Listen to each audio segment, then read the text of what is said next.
তোমার হাতে ছাতা কোথা থেকে আসলো? আমি তো তোমার হাতে ছাতা দেখিনি। ম্যাজিক। ও মাই গড।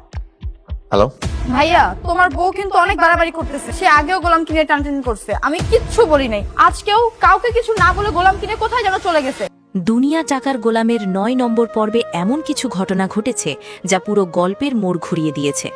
পর্বের শেষের ঘটনাগুলো দেখার পর এখন প্রায় সব দর্শকের মনেই একটাই প্রশ্ন, এরপর ১০ নম্বর পর্বে আসলে কি হতে যাচ্ছে।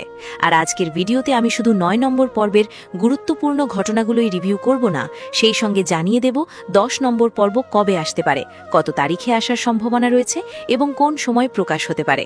তবে তার আগে চলুন দেখে নেওয়া যাক ৯ নম্বর পর্বের সেই গুরুত্বপূর্ণ মুহূর্তগুলো, যেগুলো না বুঝলে পরের পর্বের গল্প বোঝা কঠিন হতে পারে। ভিডিও শেষ পর্যন্ত অবশ্যই সঙ্গে থাকবেন, কারণ শেষের দিকে থাকছে ৯ নম্বর পর্ব নিয়ে সবচেয়ে গুরুত্বপূর্ণ আপডেট। পাশাপাশি আলোচনা করব পরের পর্বে কি কি ঘটতে পারে এবং দর্শকদের সবচেয়ে বড় প্রশ্নগুলোর উত্তর খোঁজার চেষ্টা করব। তাই ভিডিওটি কোথাও স্কিপ না করে শুরু থেকে শেষ পর্যন্ত দেখুন, কারণ প্রতিটি ঘটনাই পরের পর্বের সঙ্গে সরাসরি সম্পর্কিত। চলুন শুরু করা যাক দুনিয়া টাকার গোলামের ৯ নম্বর পর্বের সম্পূর্ণ রিভিউ। গত পর্বে আমরা দেখেছি শেহজাদ এক অদ্ভুত জীবনযাপন করছে, কিন্তু আজ পর্ব ৯-এ এসে গল্পের মোড় যেন আরও জটিল হয়েছে। যারা এখনো পর্বটি দেখেননি তাদের জন্য আজকের এই বিস্তারিত আলোচনা। গল্পের শুরুতে দেখা যায় শেহজাদ স্মৃতিশক্তি হারানোর কারণে নিজেকে পুরোপুরি এক অসহায় গোলাম হিসেবে কল্পনা করছে। সে এখন মির্জা পরিবারের কাজের লোক, কিন্তু তার পুরনো জীবনের ছায়ারা কি তাকে এত সহজে ছেড়ে দেবে? আমার মনে হয় না। এই পর্বে ফাতেমার চরিত্রটি সবথেকে বেশি আগ্রহের কেন্দ্রবিন্দুতে পরিণত হয়েছে। ফাতেমা কি আসলেই তার স্বামীকে ফিরে পেতে চাইছে, নাকি এর পেছনে লুকিয়ে আছে কোনো বিশাল মাস্টার প্ল্যান? আপনারা নিশ্চয়ই লক্ষ্য করেছেন ফাতেমা যেভাবে শেহজাদের স্মৃতি ফেরানোর জন্য গোপনে ডাক্তার আর এয়ার অ্যাম্বুলেন্সের আয়োজন করেছে, তা একজন সাধারণ স্ত্রীর জন্য বেশ ঝুঁকিপূর্ণ। কিন্তু এই ঝুঁকির পেছনে কি কোনো ব্যক্তিগত স্বার্থ আছে? আপনারা কি জানেন যে শেহজাদের নামে ইন্টারন্যাশনালে ১০,০০০ কোটি টাকার হিসাব রয়েছে? এই তথ্যটি যখন আমাদের সামনে আসে তখন সব সমীকরণ পাল্টে যায়। মনে হচ্ছে ফাতেমা শেহজাদকে সুস্থ করার চেয়ে তার ওই ১,০০০ কোটি টাকার নিয়ন্ত্রণ নিতে বেশি ব্যস্ত। তবে এখানে একটি টুইস্ট আছে। দাউদ খানের লোকজন এখনও শেহজাদের উপর ছায়ার মতো নজর রাখছে। তারা জানে শেহজাদ বেঁচে আছে। দাউদ খান যদি জানতে পারে যে শেহজাদের হাতে এখনও এত বড় সম্পদ আছে, তবে কি সে চুপ করে বসে থাকবে? আমি তো মনে করি ১০ নম্বর পর্বে দাউদ খানের নতুন কোনো আক্রমণ আমরা দেখতে পাব। এবার একটু অন্য প্রসঙ্গে আসি। শেহজাদের বর্তমান আচরণের কথা ভাবুন। সে নিজেকে গোলাম মনে করলেও তার অবচেতন মন কিন্তু এখনও শেহজাদ চৌধুরীর মতো করে চিন্তা করে। ফাতেমার সঙ্গে তার যে কথোপকথন, সেখানে মাঝে মাঝেই সেই পুরনো শেহজাদের অহংকার এবং আভিজাত্য বেরিয়ে আসছে। এটি কি তার স্মৃতি ফেরার প্রাথমিক লক্ষণ? আপনারা কি লক্ষ্য করেছেন, যখন সে পিস্তলের সামনে দাঁড়িয়েও সাহসের সঙ্গে কথা বলছে, তখন সে কিন্তু সাধারণ কোনো কাজের লোকের মতো আচরণ করছে না। এটাই আমাদের এই নাটকের সবচেয়ে বড় রহস্য। এবার একটু চরিত্রের গভীরতায় যাই। শেহজাদের চরিত্রটা এই মুহূর্তে সবচেয়ে ট্র্যাজিক। ভাবুন তো, যে মানুষটা একসময় ১,০০০ কোটি টাকার মালিক ছিল, দাপটের সাথে ব্যবসা পরিচালনা করত, সে আজ কি না করছে। রান্নাঘরে কাটা ছেঁড়া, অপমান সহ্য করা, এমনকি নিজের স্ত্রীর চেনা মানুষকেও সে চিনতে পারছে না। এই যে চরিত্রের পরিবর্তন, তা কিন্তু খুব সূক্ষ্মভাবে দেখানো হয়েছে। গোলামের চরিত্রে অভিনয় করা সূর্য শান্তর বডি ল্যাঙ্গুয়েজ খেয়াল করেছেন? যেখানে সে মাথা নত করে থাকে, আবার কখনো যখন সে রেগে যায় তখন তার চোখের দৃষ্টি বদলে যায়। এটি প্রমাণ করে যে শেহজাদের অবচেতন মনে তার পুরনো ব্যক্তিত্ব এখনও বেঁচে আছে। অন্যদিকে ফাতেমার চরিত্রটি দেখুন। একজন স্ত্রী যখন তার স্বামীকে তার চোখের সামনে অন্যের গোলাম হিসেবে কাজ করতে দেখে, তখন তার মানসিক অবস্থা কেমন হতে পারে? সে অসহায়, সে ভীত, কিন্তু একই সাথে সে কৌশলী। ফাতেমার প্রতিটি পদক্ষেপ, প্রতিটি কল, সবই একটা সুতোয় বাঁধা। সে যখন দাউদ খানের কথা বলে, তার কণ্ঠে এক ধরনের কম্পন থাকে। এটা ভয়ের নাকি ঘৃণার? দর্শক হিসেবে আমার কাছে মনে হয় ফাতেমা আসলে একটি দোদুল্যমান অবস্থায় আছে। সে তার সংসার বাঁচাতে চায়, কিন্তু পরিস্থিতির চাপে তাকে প্রতিনিয়ত মিথ্যা বলতে হচ্ছে। এই যে মানসিক দ্বন্দ্ব, এটাই এই নাটকের প্রাণ। ফাতেমার চোখের দিকে তাকালে আপনি দেখতে পাবেন এক অসীম হতাশা এবং একই সঙ্গে জেদ। সে কি জানে যে শেহজাদের স্মৃতি ফিরে আসা মানেই তার এই বর্তমান জীবনের ইতি? তবুও সে ঝুঁকি নিচ্ছে। কেন নিচ্ছে? কারণ শেহজাদ তার সব কিংবা তার সব ক্ষমতার উৎস। আমরা যারা দর্শক তারা কি ফাতেমার এই দ্বিমুখী আচরণকে গ্রহণ করতে পারি? নাটকটির প্রতিটি ডায়ালগ, প্রতিটি মুহূর্ত যেন আমাদের জীবনের কোনো না কোনো অধ্যায়ের সাথে মিলে যায়। নাটকের নাম দুনিয়া টাকার গোলাম। এটা কিন্তু শুধু নাম নয়, এটা আমাদের সমাজের এক বাস্তব চিত্র। নবম পর্বে আমরা দেখছি ডাক্তার, অ্যাম্বুলেন্স ড্রাইভার, এমনকি সাধারণ মানুষও টাকার জন্য কেমন মরিয়া হয়ে ওঠে। যখন হেলিকপ্টার বা এয়ার অ্যাম্বুলেন্সের প্রসঙ্গ আসে তখন গ্রামের মানুষ বা সাধারণ মানুষের চোখ কেমন কপালে উঠে যায়। এই দৃশ্যগুলো কিন্তু আমাদের দেশের বাস্তবতাকে মনে করিয়ে দেয়। টাকা থাকলে কিভাবে জীবন বদলে যায়। গত ৮টি পর্ব পেরিয়ে আজ আমরা এমন এক জায়গায় এসে পৌঁছেছি যেখানে চরিত্রগুলোর মানসিক অবস্থা কেবল গল্পের অংশ নয়, বরং আমাদের বাস্তব জীবনের সাথেও মিলে যায়। শুরুতেই একটু পেছনের দিকে তাকাতে চাই। শেহজাদ চৌধুরী একজন বিজনেস টাইকুন, যার পায়ের নিচে মাটি কাঁপত, সে এখন কিনা মির্জাবাড়ির গোলাম। এই যে বিশাল পরিবর্তন, এটি কি কেবল স্মৃতি হারানোর গল্প, নাকি এটি মানুষের ভেতরের অহংকার ভেঙে চুরমার করে দেওয়ার একটি প্রক্রিয়া? আপনারা যখন নবম পর্বটি দেখছেন তখন কি একবারও ভেবেছেন যে মানুষ যখন তার পরিচয় হারিয়ে ফেলে তখন তার অস্তিত্বের দাম কতটুকু থাকে? আমাদের সমাজের মানুষগুলো যারা শেহজাদকে এখন তুচ্ছ তাচ্ছিল্য করছে, তারা কি জানে যে এই মানুষটিই একদিন তাদের ভাগ্যের নিয়ন্ত্রক ছিল? নবম পর্বে এসে আমরা দেখলাম শেহজাদ এখন পুরোপুরি খাপ খাইয়ে নিয়েছে গোলামের জীবনে, কিন্তু তার চোখের সেই চাহনি, তার কথার সেই ভঙ্গি, কোথাও যেন মনে হয় পুরনো শেহজাদ ভেতরে ভেতরে আর্তনাদ করছে।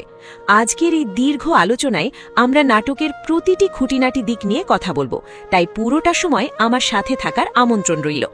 এখন চলে আসি আমাদের নাটকের প্রাণ ফাতেমা ও শেহজাদের রসায়নে। ফাতেমা চরিত্রটি নিয়ে সামাজিক যোগাযোগ মাধ্যমে প্রচুর বিতর্ক। কেউ বলছেন সে স্বার্থপর, কেউ বলছেন সে বীরাঙ্গনা। আমার বিশ্লেষণে ফাতেমা হলো এই নাটকের সবচেয়ে জটিল চরিত্র। নবম পর্বে সে যে গোপনে ডাক্তার এবং এয়ার অ্যাম্বুলেন্সের ব্যবস্থা করল, তার পেছনে কি কেবল ভালোবাসা ছিল, নাকি তার ভেতরেও লুকিয়ে আছে সেই টাকার গোলাম দর্শনের ছাপ? যখন 10,000 কোটি টাকার ফাইলটির কথা সামনে আসে তখন ফাতেমার প্রতিটি পদক্ষেপ অনেক বেশি অর্থবহ হয়ে ওঠে। সে কি শেহজাদকে সুস্থ করতে চায় তার নিজের জন্য, নাকি সেই সম্পদের চাবিকাঠি হাতে পাওয়ার জন্য? আপনারা খেয়াল করেছেন যখন শেহজাদ রান্নাঘরে কাজ করে বা সাধারণ মানুষের মতো বাদামওয়ালার সাথে কথা বলে, তখন ফাতেমা দূরে দাঁড়িয়ে তাকে যেভাবে পর্যবেক্ষণ করে, সেখানে কি কোনো মমতা আছে, নাকি একটা শিকারী পাখি তার শিকারকে দেখছে? এই দ্বিধাদ্বন্দ্বই কিন্তু নবম পর্বের সবচেয়ে বড় রহস্য। শেহজাদ যখন স্মৃতিহীন তখন ফাতেমাই তার পৃথিবী, কিন্তু শেহজাদ যদি আজ পুরোপুরি সুস্থ হয়ে যায় তবে ফাতেমার পৃথিবী কি টিকে থাকবে, নাকি সে নিজেকে সব থেকে বড় বিপদে দেখতে পাবে? এই প্রশ্নটি আপনারা নিজেকে একবার করুন। একজন প্রতারিত মানুষ কি কখনো তার প্রতারক সঙ্গীকে ক্ষমা করতে পারে? এটি শুধু নাটকের গল্প নয়, এটি বিশ্বাসের সাথে বিশ্বাসঘাতকতার এক চিরন্তন যুদ্ধ। আপনারা যখন মির্জাবাড়ির দৃশ্যগুলো দেখেন তখন কি আপনাদের রাগ হয় না? যখন তাদের গিন্নি শেহজাদকে তুচ্ছ জ্ঞান করে তখন কি মনে হয় না যে ক্ষমতা মানুষের চোখ অন্ধ করে দেয়? নবম পর্বে মির্জাবাড়ির লোকজন যেভাবে শেহজাদকে ব্যবহার করছে তা আমাদের সমাজের এক নিদারুণ বাস্তবতা। যারা অসহায়, সমাজ তাদের পায়ে দলিত করতে ভালোবাসে। কিন্তু এখানে একটি পয়েন্ট খুব চমৎকারভাবে ফুটে উঠেছে। শেহজাদ গোলাম হয়েও তাদের চেয়ে অনেক বেশি দামি। তার গায়ের ভাষা, তার আচার ব্যবহার, সে জানে না সে কে, কিন্তু তার রুচি কিন্তু হারিয়ে যায়নি। এই ছোট ছোট দৃশ্যগুলোই আমাদের মনে করিয়ে দেয় যে মানুষের জন্মগত আভিজাত্য টাকা দিয়ে কেনা যায় না। গ্রামের মানুষগুলো যারা হেলিকপ্টার দেখে অবাক হয়, তারা কি কেবল অশিক্ষিত? না, তারা তো আমাদের সাধারণ স্বপ্নগুলোর প্রতিনিধি। আমরা সবাই তো এমন এক হেলিকপ্টারের স্বপ্ন দেখি যা আমাদের জীবনের সমস্ত দুর্দশা এক নিমেষে উড়িয়ে নিয়ে যাবে। এই নাটকটি কেবল ক্ষমতার লড়াই নয়, এটি মানুষের স্বপ্নের সাথে বাস্তবতার এক সাংঘর্ষিক রূপরেখা। এই পর্বে মির্জাবাড়ির ষড়যন্ত্রগুলো কেবল শেহজাদকে কেন্দ্র করেই নয়, বরং তারা একে অপরের বিরুদ্ধে যে কূটচাল চালছে তা দেখার মতো। সবশেষে আসি 10 নম্বর পর্বে কি ঘটতে পারে তার তাত্ত্বিক বিশ্লেষণে। 10 নম্বর পর্বে কি আমরা শেহজাদের স্মৃতি ফিরে পেতে যাচ্ছি? আমার প্রেডিকশন হলো স্মৃতি পুরোপুরি ফেরার আগে আমরা একটা বড় ফ্ল্যাশব্যাক ট্রমা দেখব। হয়তো কোনো বিশেষ গন্ধে বা কোনো বিশেষ মানুষের কণ্ঠস্বরে তার মাথাটা এমনভাবে ঘুরবে যে সে তার আগের জীবনের কোনো দৃশ্য স্পষ্ট দেখতে পাবে। আর ওই 10,000 কোটি টাকার ফাইলটা, ওটা কি মির্জাবাড়ির হাতে পড়বে, নাকি দাউদ খান তার লোকজন দিয়ে সেটি ছিনিয়ে নেবে? আমার তো মনে হয় দাউদ খান পর্দার আড়ালে থেকে যে ছক কষছে তা 10 নম্বর পর্বে বিস্ফোরিত হতে যাচ্ছে। ফাতেমার পিস্তল কি কেবল ভয় দেখানোর জন্য, নাকি সে সত্যিই গুলি চালাবে? আমি মনে করি 10 নম্বর পর্বে ফাতেমাকে আমরা এক নতুন রূপের সাথে পরিচিত হতে দেখব। সে কি ভিলেন হবে নাকি রক্ষক হবে, এই টানটান উত্তেজনায় আমাদের পরের পর্বের দিকে টেনে নিয়ে যাচ্ছে।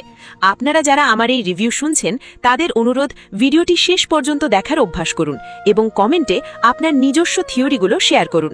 আমি আপনাদের আইডিয়াগুলো নিয়ে পরের রিভিউতে আলোচনা করব। মনে রাখবেন, আমাদের আজকের আলোচনা হয়তো নাটকটিকে নতুনভাবে দেখার দৃষ্টি দেবে। এই সিরিজটি কেবল একটি নাটক নয়, এটি আমাদের জীবনেরই অনেক অদেখা সত্যের গল্প। স্মৃতিশক্তি বা সম্মান থাকলে কিভাবে জীবন বিপর্যস্ত হয় তা এই পর্বে চমৎকারভাবে ফুটে উঠেছে। মির্জাবাড়ির লোকজন শেহজাদের প্রতি যে আচরণ করছে তা আমাদের সমাজের সেই নির্মম সত্যটিই তুলে ধরে। শক্তের ভক্ত, নরমের জম। তারা জানে শেহজাদ এখন অসহায়, তাই তারা সুযোগ নিতে দ্বিধা করছে না। কিন্তু যখনই শেহজাদ কিছুটা ঘুরে দাঁড়ানোর চেষ্টা করে তখনই তাদের আসল রূপ বেরিয়ে আসে। এই যে মানুষের চরিত্রের নানা দিক, এটাই তো আমাদের চারপাশের গল্প। আপনারা কি খেয়াল করেছেন এই নাটকে টাকা কিভাবে প্রতিটি চরিত্রের সিদ্ধান্ত নিয়ন্ত্রণ করছে? কার টাকা আছে, কার নেই, এই একটা বিষয়ের ওপর ভিত্তি করেই গড়ে উঠছে সম্পর্কের সমীকরণ। টাকার জন্য মানুষ কতটা নিচে নামতে পারে। শেহজাদ এবং মির্জাবাড়ির লোকজনের কথোপকথন শুনলে তা স্পষ্ট বোঝা যায়। তারা শেহজাদকে মানুষ হিসাবে দেখে না, বরং একটি পণ্য হিসাবে দেখে। এই যে অবমাননা, এই যে লাঞ্ছনা, এগুলো কি আমাদের সমাজকে প্রশ্নবিদ্ধ করে না? এখন আপনাদের সাথে শেয়ার করি আমার ব্যক্তিগত কিছু ধারণা বা থিওরি, যা 10 নম্বর পর্বে ঘটতে পারে। আমার মনে হয় 10 নম্বর পর্বে আমরা এমন কিছু দেখব যা পুরো গল্পকে অন্য উচ্চতায় নিয়ে যাবে। শেহজাদের স্মৃতি কি পুরোপুরি ফিরে আসবে, নাকি এটা হবে একটা ফ্ল্যাশব্যাকে বা ঝাপসা স্মৃতির মতো? আমার ধারণা, কোনো এক বৃষ্টির রাতে বা কোনো এক ঝামেলার সময় শেহজাদ এমন কিছু দেখবে যা তার অতীতকে মনে করিয়ে দেবে। হয়তো তার হাতের ওই তিল বা ফাতেমা বলা সেই গোপন কোনো কথা তাকে ট্রিগার করবে। আর দাউদ খানের কথা না বললেই নয়। দাউদ খান কি শুধু দূরে দাঁড়িয়ে মজা দেখবে? আমার মনে হয় না। 10 নম্বর পর্বে দাউদ খানের মুখোমুখি হওয়ার সম্ভাবনা প্রবল। হতে পারে সেটা কোনো হসপিটালের করিডোরে অথবা কোনো গোপন মিটিংয়ে। আর ওই 10,000 কোটি টাকার ফাইলটা, ওটা নিয়ে কি ঘটবে? আমার প্রেডিকশন, মির্জাবাড়ির কেউ এই ফাইলের নাগাল পেয়ে যাবে এবং তখনই শুরু হবে মূল যুদ্ধ।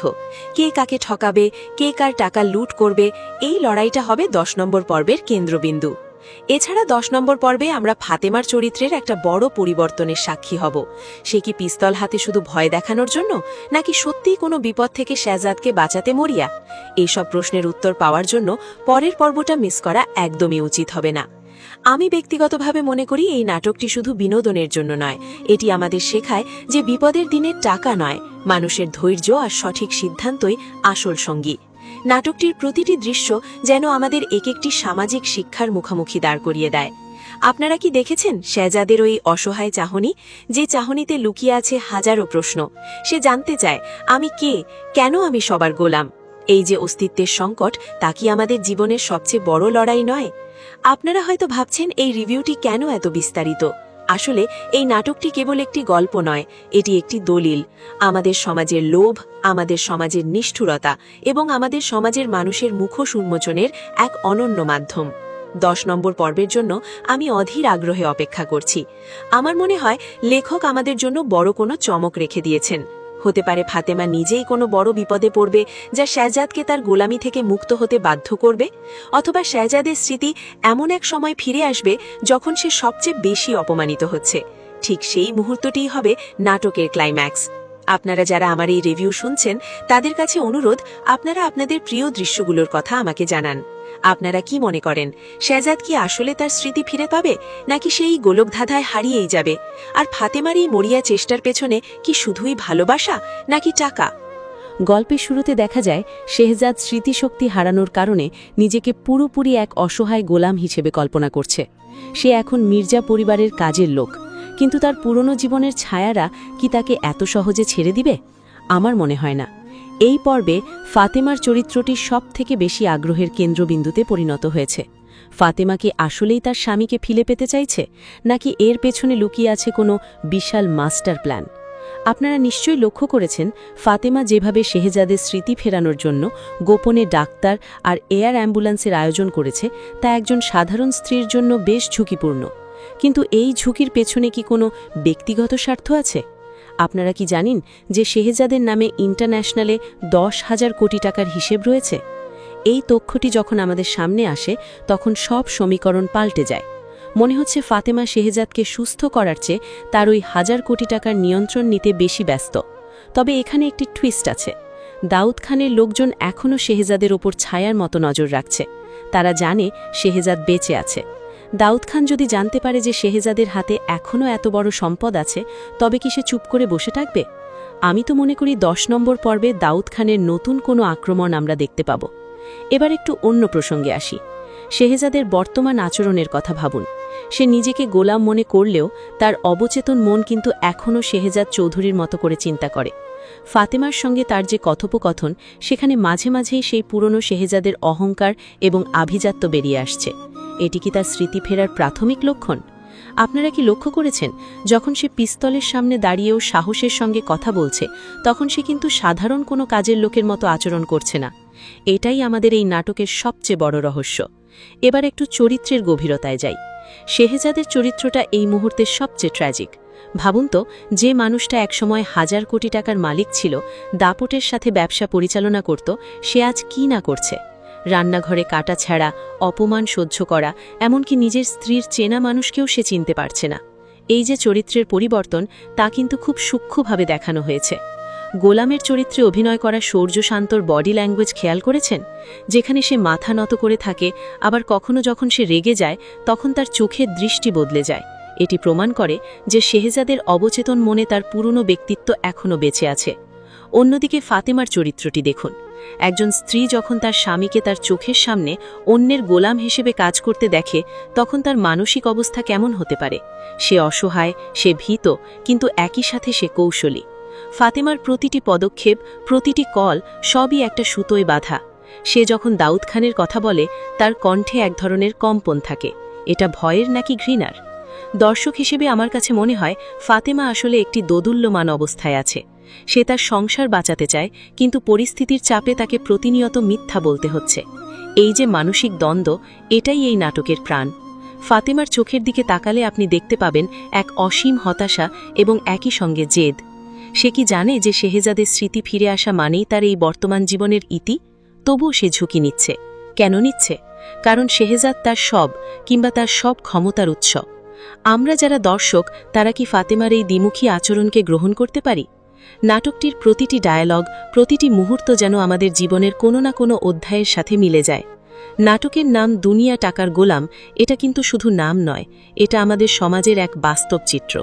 নবম পর্বে আমরা দেখছি ডাক্তার, অ্যাম্বুলেন্স ড্রাইভার, এমনকি সাধারণ মানুষও টাকার জন্য কেমন মরিয়া হয়ে ওঠে। যখন হেলিকপ্টার বা এয়ার অ্যাম্বুলেন্সের প্রসঙ্গ আসে, তখন গ্রামের মানুষ বা সাধারণ মানুষের চোখ কেমন কপালে উঠে যায়। এই দৃশ্যগুলো কিন্তু আমাদের দেশের বাস্তবতাকে মনে করিয়ে দেয়। টাকা থাকলে কিভাবে জীবন বদলে যায়, আবার স্মৃতিশক্তি বা সম্মান থাকলে কিভাবে জীবন বিপর্যস্ত হয়, তা এই পর্বে চমৎকারভাবে ফুটে উঠেছে। মির্জাবাড়ির লোকজন শেহজাদের প্রতি যে আচরণ করছে, তা আমাদের সমাজের সেই নির্মম সত্যটিই তুলে ধরে। শক্তের ভক্ত, নরমের জম। তারা জানে শেহজাদ এখন অসহায়, তাই তারা সুযোগ নিতে দ্বিধা করছে না। কিন্তু যখনই শেহজাদ কিছুটা ঘুরে দাঁড়ানোর চেষ্টা করে, তখনই তাদের আসল রূপ বেরিয়ে আসে।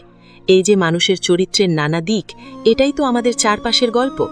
আপনারা কি খেয়াল করেছেন এই নাটকে টাকা কিভাবে প্রতিটি চরিত্রের সিদ্ধান্ত নিয়ন্ত্রণ করছে? কার টাকা আছে, কার নেই, এই একটা বিষয়ের উপর ভিত্তি করেই গড়ে উঠছে সম্পর্কের সমীকরণ। টাকার জন্য মানুষ কতটা নিচে নামতে পারে, শেহজাদ এবং মির্জাবাড়ির লোকজনের কথোপকথন শুনলে তা স্পষ্ট বোঝা যায়। তারা শেহজাদকে মানুষ হিসেবে দেখে না, বরং একটি পণ্য হিসেবে দেখে। এই যে অবমাননা, এই যে লাঞ্ছনা, এগুলো কি আমাদের সমাজকে প্রশ্নবিদ্ধ করে না? এখন আপনাদের সাথে শেয়ার করি আমার ব্যক্তিগত কিছু ধারণা বা থিওরি, যা 10 নম্বর পর্বে ঘটতে পারে। আমার মনে হয় 10 নম্বর পর্বে আমরা এমন কিছু দেখব যা পুরো গল্পকে অন্য উচ্চতায় নিয়ে যাবে।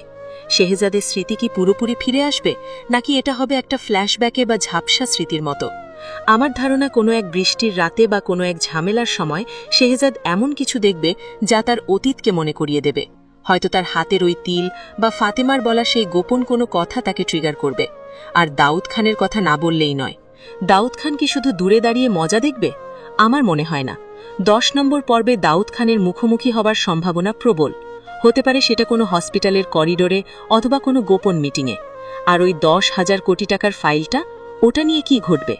আমার প্রেডিকশন, মির্জাবাড়ির কেউ এই ফাইলের নাগাল পেয়ে যাবে এবং তখনই শুরু হবে মূল যুদ্ধ।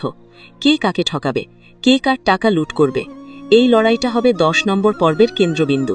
এছাড়া 10 নম্বর পর্বে আমরা ফাতেমার চরিত্রের একটা বড় পরিবর্তনের সাক্ষী হব। সে কি পিস্তল হাতে শুধু ভয় দেখানোর জন্য, নাকি সে সত্যিই কোনো বিপদ থেকে শেহজাদকে বাঁচাতে মরিয়া? এসব প্রশ্নের উত্তর পাওয়ার জন্য পরের পর্বটা মিস করা একদমই উচিত হবে না। আমি ব্যক্তিগতভাবে মনে করি এই নাটকটি শুধু বিনোদনের জন্য নয়, এটি আমাদের শেখায় যে বিপদের দিনে টাকা নয়, মানুষের ধৈর্য আর সঠিক সিদ্ধান্তই আসল সঙ্গী। নাটকটির প্রতিটি দৃশ্য যেন আমাদের এক একটি সামাজিক শিক্ষার মুখোমুখি দাঁড় করিয়ে দেয়। আপনারা কি দেখেছেন শেহজাদের ওই অসহায় চাহনি, যে চাহনিতে লুকিয়ে আছে হাজারো প্রশ্ন? সে জানতে চায়, আমি কে, কেন আমি সবার গোলাম? এই যে অস্তিত্বের সংকট, তা কি আমাদের জীবনের সবচেয়ে বড় লড়াই নয়? আপনারা হয়তো ভাবছেন এই রিভিউটি কেন এত বিস্তারিত। আসলে এই নাটকটি কেবল একটি গল্প নয়, এটি একটি দলিল। আমাদের সমাজের লোভ, আমাদের সমাজের নিষ্ঠুরতা এবং আমাদের সমাজের মানুষের মুখোশ উন্মোচনের এক অনন্য মাধ্যম। 10 নম্বর পর্বের জন্য আমি অধীর আগ্রহে অপেক্ষা করছি। আমার মনে হয় লেখক আমাদের জন্য বড় কোনো চমক রেখে দিয়েছেন। হতে পারে ফাতেমা নিজেই কোনো বড় বিপদে পড়বে, যা শেহজাদকে তার গোলামি থেকে মুক্ত হতে বাধ্য করবে। অথবা শেহজাদের স্মৃতি এমন এক সময় ফিরে আসবে যখন সে সবচেয়ে বেশি অপমানিত হচ্ছে। ঠিক সেই মুহূর্তটিই হবে নাটকের ক্লাইম্যাক্স। আপনারা যারা আমার এই রিভিউ শুনছেন, তাদের কাছে অনুরোধ, আপনারা আপনাদের প্রিয় দৃশ্যগুলোর কথা আমাকে জানান। আপনারা কি মনে করেন, শেহজাদ কি আসলে তার স্মৃতি ফিরে পাবে, নাকি সেই গোলকধাঁধায় হারিয়েই যাবে? আর ফাতেমার এই মরিয়া চেষ্টার পেছনে কি শুধু ভালোবাসা, নাকি টাকা? স্মৃতিশক্তি বা সম্মান থাকলে কিভাবে জীবন বিপর্যস্ত হয়, তা এই পর্বে চমৎকারভাবে ফুটে উঠেছে। মির্জাবাড়ির লোকজন শেহজাদের প্রতি যে আচরণ করছে, তা আমাদের সমাজের সেই নির্মম সত্যটিই তুলে ধরে। শক্তের ভক্ত, নরমের জম। তারা জানে শেহজাদ এখন অসহায়, তাই তারা সুযোগ নিতে দ্বিধা করছে না। কিন্তু যখনই শেহজাদ কিছুটা ঘুরে দাঁড়ানোর চেষ্টা করে, তখনই তাদের আসল রূপ বেরিয়ে আসে। এই যে মানুষের চরিত্রের নানা দিক, এটাই তো আমাদের চারপাশের গল্প। আপনারা কি খেয়াল করেছেন এই নাটকে টাকা কিভাবে প্রতিটি চরিত্রের সিদ্ধান্ত নিয়ন্ত্রণ করছে? কার টাকা আছে, কার নেই, এই একটা বিষয়ের ওপর ভিত্তি করেই গড়ে উঠছে সম্পর্কের সমীকরণ। টাকার জন্য মানুষ কতটা নিচে নামতে পারে, শেহজাদ এবং মির্জাবাড়ির লোকজনের কথোপকথন শুনলে তা স্পষ্ট বোঝা যায়। তারা শেহজাদকে মানুষ হিসাবে দেখে না, বরং একটি পণ্য হিসাবে দেখে। এই যে অবমাননা, এই যে লাঞ্ছনা, এগুলো কি আমাদের সমাজকে প্রশ্নবিদ্ধ করে না? এখন আপনাদের সাথে শেয়ার করি আমার ব্যক্তিগত কিছু ধারণা বা থিওরি, যা 10 নম্বর পর্বে ঘটতে পারে। আমার মনে হয় 10 নম্বর পর্বে আমরা এমন কিছু দেখব যা পুরো গল্পকে অন্য উচ্চতায় নিয়ে যাবে। শেহজাদের স্মৃতি কি পুরোপুরি ফিরে আসবে, নাকি এটা হবে একটা ফ্ল্যাশব্যাকে বা ঝাপসা স্মৃতির মতো? আমার ধারণা, কোনো এক বৃষ্টির রাতে বা কোনো এক ঝামেলার সময় শেহজাদ এমন কিছু দেখবে যা তার অতীতকে মনে করিয়ে দেবে। হয়তো তার হাতের ওই তিল বা ফাতেমা বলা সেই গোপন কোনো কথা তাকে ট্রিগার করবে। আর দাউদ খানের কথা না বললেই নয়। দাউদ খান কি শুধু দূরে দাঁড়িয়ে মজা দেখবে? আমার মনে হয় না। 10 নম্বর পর্বে দাউদ খানের মুখোমুখি হওয়ার সম্ভাবনা প্রবল। হতে পারে সেটা কোনো হসপিটালের করিডোরে অথবা কোনো গোপন মিটিংয়ে। আর ওই 10,000 কোটি টাকার ফাইলটা, ওটা নিয়ে কি ঘটবে? আমার প্রেডিকশন, মির্জাবাড়ির কেউ এই ফাইলের নাগাল পেয়ে যাবে এবং তখনই শুরু হবে মূল যুদ্ধ। কে কাকে ঠকাবে, কে কার টাকা লুট করবে, এই লড়াইটা হবে 10 নম্বর পর্বের কেন্দ্রবিন্দু। এছাড়া 10 নম্বর পর্বে আমরা ফাতেমার চরিত্রের একটা বড় পরিবর্তনের সাক্ষী হব। সে কি পিস্তল হাতে শুধু ভয় দেখানোর জন্য, নাকি সত্যিই কোনো বিপদ থেকে শেহজাদকে বাঁচাতে মরিয়া? এইসব প্রশ্নের উত্তর পাওয়ার জন্য পরের পর্বটা মিস করা একদমই উচিত হবে না। আমি ব্যক্তিগতভাবে মনে করি এই নাটকটি শুধু বিনোদনের জন্য নয়, এটি আমাদের শেখায় যে বিপদের দিনে টাকা নয়, মানুষের ধৈর্য আর সঠিক সিদ্ধান্তই আসল সঙ্গী। নাটকটির প্রতিটি দৃশ্য যেন আমাদের এক একটি সামাজিক শিক্ষার মুখোমুখি দাঁড় করিয়ে দেয়। আপনারা কি দেখেছেন শেহজাদের ওই অসহায় চাহনি, যে চাহনিতে লুকিয়ে আছে হাজারো প্রশ্ন? সে জানতে চায়, আমি কে, কেন আমি সবার গোলাম? এই যে অস্তিত্বের সংকট, তা কি আমাদের জীবনের সবচেয়ে বড় লড়াই নয়? আপনারা হয়তো ভাবছেন এই রিভিউটি কেন এত বিস্তারিত। আসলে এই নাটকটি কেবল একটি গল্প নয়, এটি একটি দলিল। আমাদের সমাজের লোভ, আমাদের সমাজের নিষ্ঠুরতা এবং আমাদের সমাজের মানুষের মুখোশ উন্মোচনের এক অনন্য মাধ্যম। 10 নম্বর পর্বের জন্য আমি অধীর আগ্রহে অপেক্ষা করছি। আমার মনে হয় লেখক আমাদের জন্য বড় কোনো চমক রেখে দিয়েছেন। হতে পারে ফাতেমা নিজেই কোনো বড় বিপদে পড়বে যা শেহজাদকে তার গোলামি থেকে মুক্ত হতে বাধ্য করবে, অথবা শেহজাদের স্মৃতি এমন এক সময় ফিরে আসবে যখন সে সবচেয়ে বেশি অপমানিত হচ্ছে। ঠিক সেই মুহূর্তটিই হবে নাটকের ক্লাইম্যাক্স। আপনারা যারা আমার এই রিভিউ শুনছেন তাদের কাছে অনুরোধ, আপনারা আপনাদের প্রিয় দৃশ্যগুলোর কথা আমাকে জানান। আপনারা কি মনে করেন, শেহজাদ কি আসলে তার স্মৃতি ফিরে পাবে, নাকি সেই গোলকধাঁধায় হারিয়েই যাবে? আর ফাতেমার এই মরিয়া চেষ্টার পেছনে কি শুধুই ভালোবাসা নাকি টাকা?